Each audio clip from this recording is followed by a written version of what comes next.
And so I'm going to pull from my bank of questions, and I'm going to think what questions to ask her. So here's one thing. This is your North Star. This is what you want to keep in mind when you're choosing what question you're going to ask this person you're trying to connect with. A lot of my clients come to me, and one of the things that they tell me is that they're always craving for deeper, meaningful conversations and ultimately a deeper and meaningful connection. So if you're like my clients and you want to learn how to forge a deeper connection and how to have a deeper and meaningful conversations, stay till the end of the video because you'll learn just how to do that. Back in 2018, my sister and her family visited me in San Diego, California. My sister has 2 daughters and 1 son, and the youngest is Arkin, the boy. He was 6 years old at that time. So one day we went to a playground, and I was watching Arkin while we were just there hanging out. He saw a boy about the same age as his, and he went to talk to him, and they started playing as if they are old buddies. Now, if you've observed, kids don't have a problem connecting with other people. They don't have a problem starting a conversation, and that's how the relationship grow. If you notice, some of your closest friends are probably someone you met when you were younger or when you were in school, high school, or middle school. I tell you that story because I want you to realize one thing that we're all missing these days. A lot of us hate small talk, and that's my number one step. The number one step to have a deeper and meaningful conversations with about anyone actually is to master the art of small talk. And I know I'm going to get a lot of pushback from y'all because this is also another thing that my clients are telling me. They hate small talk. They don't like small talk. It's unnecessary. It's a waste of time. But think about this. Even in dating, you won't ask the person to marry you right away, right off the bat. You want to get to know that person. You want to feel that the other person is getting to know you. So you have to master the art of small talk. And I encourage you to change the mindset around small talk. I know it can be uncomfortable, and that is one thing that's stopping everyone who hates small talk to start doing it, is because it's uncomfortable. There are awkward silences, and frankly, and you have to admit it to yourself, you are kind of personalizing it. You personalize rejection. You don't want to be rejected when you start small talk. Now, how do you master small talk? So I personally created, and it's going to be available for you to download in the link section of my bio, in the comment section, that this set of questions that I have compiled for myself. And these are the questions that I already know it now by heart. I don't need to refer to it. But when I was starting, I have all this bank of questions that I would ask someone to start a small talk. These questions will help you to have something to talk about, not just about the weather or politics, which is uncomfortable, and religion, which is uncomfortable. So you have to be strategic with your way of wanting to start a small talk. So let me give you an example of how to use this bank of questions. If you haven't downloaded it, pause this video and download it. You will need it to learn how to use it in a setting. Your first step is to, if you're going to a party or if you're going to a church or a bar, with the hopes of meeting someone that you want to connect with. It doesn't have to be your romantic partner. It could be you move to a place like me. My husband is in the military, and every 3 years we move. So it's essential that I find someone to be friends with. And in order for me to do that, I have to be able to connect and talk to this person. So when you're about to go to an event, let's say, like what I said, the bar or church, volunteering, You have to think about the people that are probably going to be there. All right, let's take for example me. I'm a military spouse and I want to meet new friends. There are a lot of ways to do it, but let's say I am brave enough to volunteer in an organization, let's say Red Cross, and I'm gonna go there and I won't know what kind of people I'm gonna meet. It's possible that I'll meet people same age as mine, same ethnicity, same background, or I may see or meet people that are older than me or younger than me. So this is where the bank of questions is going to help you. Number one, you have to assess where you are. Assess the people that you'll see in that place. And then after you've assessed which people are there, what kind of people are there, you want to proactively choose who you want to connect with.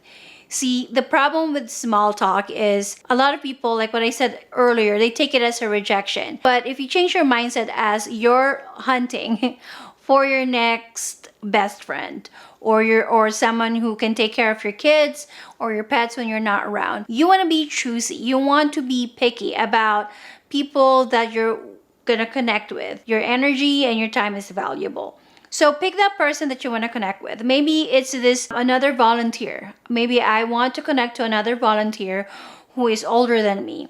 At this point of my life, I'm looking for someone who can guide me, let's say like a mom figure. So I saw someone maybe the age almost of my mom or a little bit younger, and I wanted to connect with her. And so I'm going to pull from my bank of questions and I'm going to think what questions to ask her. So here's one thing. This is your North Star. This is what you want to keep in mind when you're choosing what question you're going to ask this person you're trying to connect with. So that goal is, what is the most important thing or person in this person's life? So let's say I see this a little bit older than me, and maybe I will think that she's also a military spouse. So I'd ask if she has, the conversation will go like this. Hey, I'm Van. I'm here to volunteer. Have you been here before? How long have you been volunteering? So that's the first question. And then you would move forward to, you will have small talk and she will respond to you, hopefully. And then you'll start to feel if you like her energy. If you like her energy and if you think that this is someone you want to connect with and grow a relationship with, then you move forward with trying to connect. But if it's not, if your vibe, your energy is not really jiving, then you have to move on, because your time and your energy, like what I said, is very important. So let's take that for an example. Let's say she is someone you want to connect with, you want to be friends with. The next question for you is, maybe you would ask that, do you have kids? And if she says, yes, I have kids, and you'll ask, how many kids do you have? Or how many boys, how many girls, where are they now? And things like that. People like to talk about themselves, and especially they like to talk about the people that they love or the thing that they love. If this person, let's say, is single, I usually ask about what hobby they have. If they're into reading books, I like reading books, so I would ask what books they're reading. So now that you have the information, the basic information from the small talk, remember, we're gathering information. We're not gathering information, we're eliciting information. Because gathering information is just, and this is what my mentor from my old job told me, gathering information is just, it's like passing a basket around, and you're not passing the basket around. You're eliciting, you're actually asking questions, and you're looking for information, and you want that information. So once you've elicited enough information about this person, you can kind of tell what is important, and you will know, because that thing or that person keeps coming up in the conversation. So now that you know what's important to that person, you have to look into yourself. How can I connect to this person? So you can connect to this person by illuminating what's important to them. For example, this person, that the lady, for example, that I wanted to connect with, and she has a kid. I don't have a kid, but I do have nephews and nieces that love me.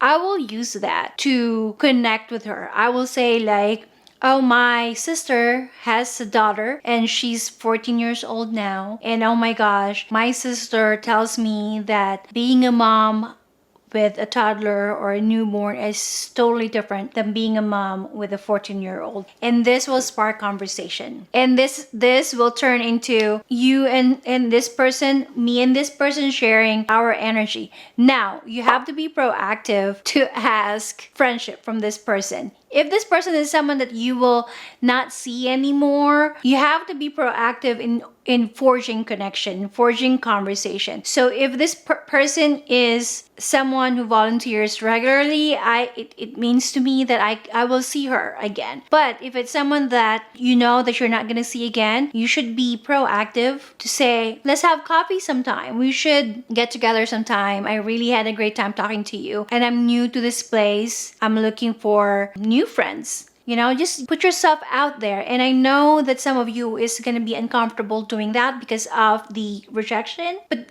get over yourself. If you want a connection, if you want deeper and meaningful conversations with other people, you have to put yourself out there and you have to get it for yourself. Now, there is this something that I do, and it's just for me when I meet new people. Because there are times that the people that I met are not matching my energy, and I don't want to be friends with them. But also, there are people who are energy vampires, and I'm a highly sensitive person. That is my pitfall. So one of the things that I do is I call this a closure energy or cleansing energy ritual in my head. And in my head, I would imagine me having this umbilical cord connected to the energy of this other person. I know it sounds kind of woo-woo, but it helps me. So I imagine it to be, I'm cutting it, just the energy, because I have the tendency to to take the energy around, and I'm gonna walk around with that energy, and I'll end up really exhausted and so tired. So that's one thing that I do to help me not dread the small talk or trying to connect with people, trying to have a conversation with people in the future. I hope this is helpful. If you have any questions on clarifications on how to transition small talk to a deeper conversation, let me know and I will answer your questions. Send me a message or comments and I will answer you.